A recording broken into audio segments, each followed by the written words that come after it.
What is happening? Welcome to another episode of The Craft. My name is Nick Pollock, and this week, because we have All-Star Week coming up, we have a very special guest. That is the one and only Cece Sabathia. Cece, thank you so much for taking the time today.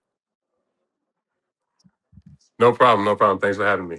Absolutely. And I really don't want to talk too much about the Home Run Derby, but that is next week, July 13th, only on Netflix at 7 p.m. Eastern Time. You got to check it out. And I want to talk about the times you didn't allow home runs. And really, I think the most underrated thing that you've done in your career, I know we talk about it loosely, but I think people forget that I believe it was 4 straight games that you had that was 3 days rest at the end of the 2008 season with the Milwaukee Brewers.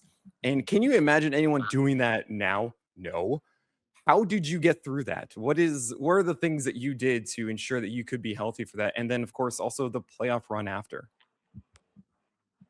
Yeah, no, I mean, it was just I was in a groove. I had came off the season in 2007 where I was pitching every fifth day, no matter Mhm. whether it was an off day, no matter whose start it was. So I just kind of stayed on that schedule of pitching every fifth day, got into a really good routine. In the first half of 2008, I was doing the same thing in Cleveland, and then we got down to the second half in Milwaukee, and we kind of ran out of starters. Sheets had went down. Yeah. Giovanni was coming back off the knee injury and we needed guys to pitch. And I went into the office, told Dale Swaim that I was going to pitch on 3 days rest. I had been used to doing it.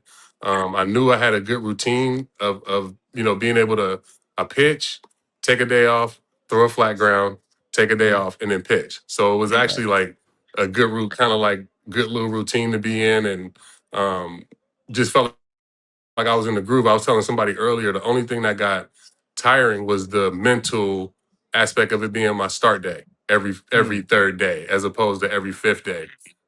Just going through that routine of waking up, getting ready for the team that night, not eating, all the anxiety you get, heading to the mound, Yeah. was the only thing that I had to deal with. But physically, I felt phenomenal because the Cleveland Indians at the time had put me on a rotation where I was pitching every fifth day. So I just kind of got used to that routine.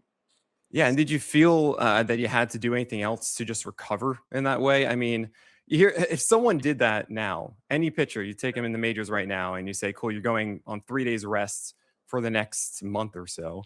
There's no way. There's no way someone does that without some sort of injury at the end of it. And I can't imagine that you just did this, "Okay, cool. I have this routine already. I can do that." I mean, brings so many questions just in were you not going max effort as much? Were you adjusting a little bit here and there? I mean, there must have been some things that changed massively for you to be okay at the end of that. Yeah, there's no way you can go max effort if you're throwing, basically Right. every other day. You're throwing flat ground or you're pitching. So it actually made it easier to be able to stay within my delivery, just trust my stuff, and be able to just go out and to try to attack the strike zone. Mhm. I didn't have to really try to overpower. The stuff was there. I just needed to make sure that I was in the strike zone and getting swings early in the count so I can keep my pitch count down. That was the biggest thing, was Right. like trying to Yeah. keep the pitch counts down during the game so that like I recovered. But like, the next day I would do a long cardio, 45 minutes on the Stairmaster, or do some running. The next day I would run sprints. The day I would throw flat ground, and the next day I would take off. And Mm. like I said, I mean, I was 28 years old and just, ready to go. Yeah. And what's really funny for me is that I'm just spoiled now. I have StatCast. I have my own dashboard where I just see every single pitch everyone throws. I even correct sometimes the Me StatCast too. pitch Me too. qualifications, right? It's like, no, man, that's a cutter. I don't care what you say. That guy's throwing a cutter. And actually, with you, I see that pitch FX came around in like 2007, 2008, right? So I'm trying to remember exactly what CC Sabathia used to throw, and I go, wait a second. I'm pretty sure that they classified your cutter starting in 2017, but I'm seeing the dip of your four seamer velocity. And I'm thinking like you're essentially throwing a cutter for years, if not from the very beginning. Can you give us any insight into what you were throwing back then and how it changed across your career? Yeah, so my ball just naturally cut when I Mhm. was younger. I honestly wish I would have learned the cutter when I was throwing harder. But I remember Yeah. Ken Harvey. You remember Big Ken Harvey that played for Kansas City? He was Oh, talking to me sure. one day. We were out to dinner. He was like, "Man, he was like, man, you always throwing me that cutter." I was like, "What are you talking about, cutter?" I was like, "I don't throw a cutter. That's a four seamer." He's like, "I'm telling you, that ball is cutting every single time." And it's just one of those things where I couldn't see it, but the hitters could see it.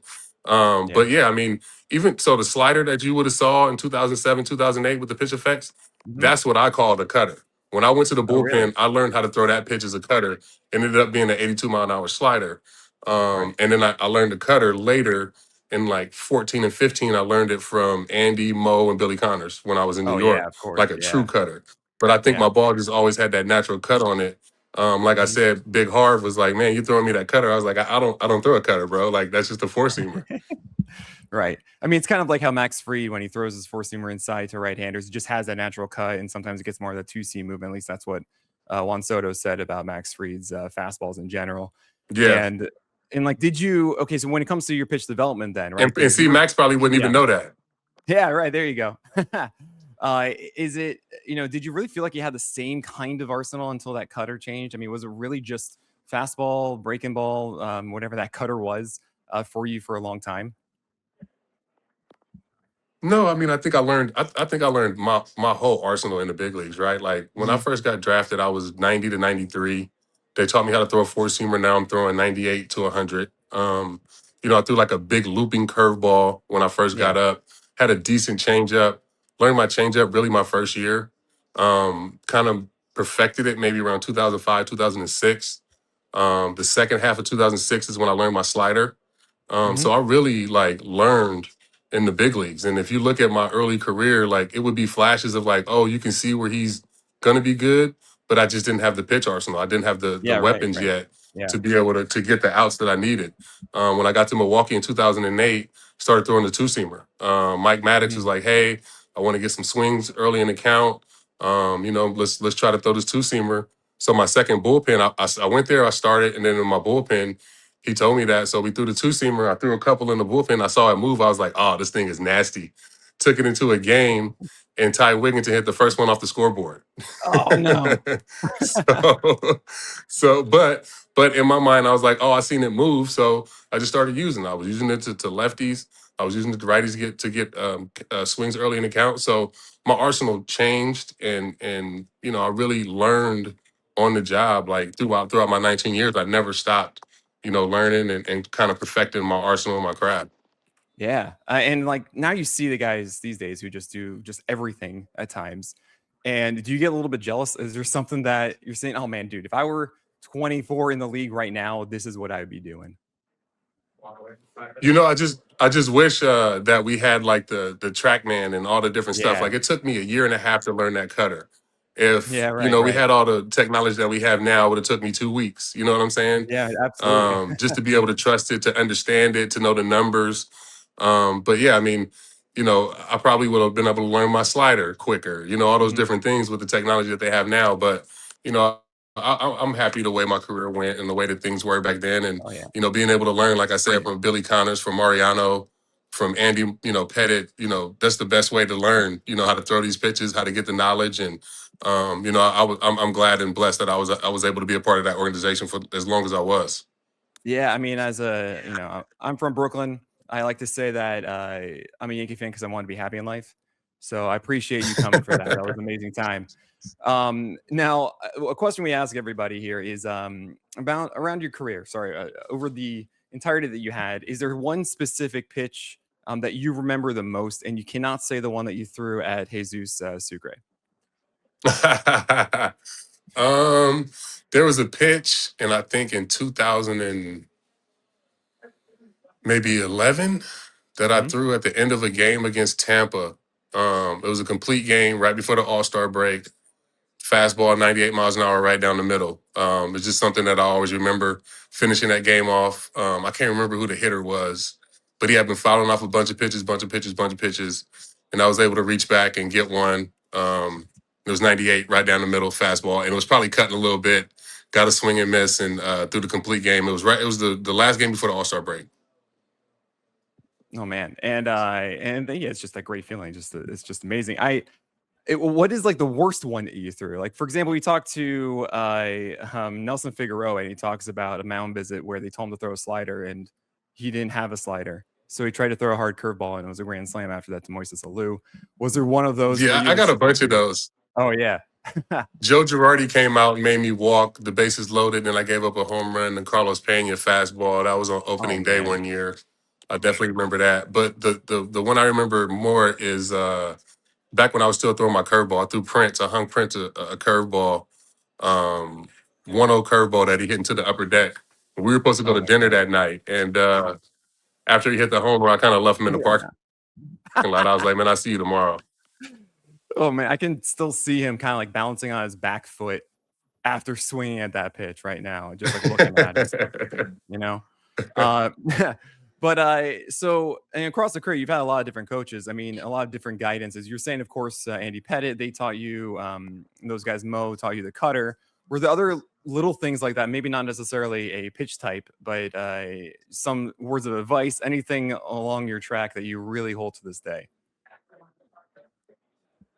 I mean, I think just having a chance to play with that caliber of guy, right? Like Mo, Yeah. Andy.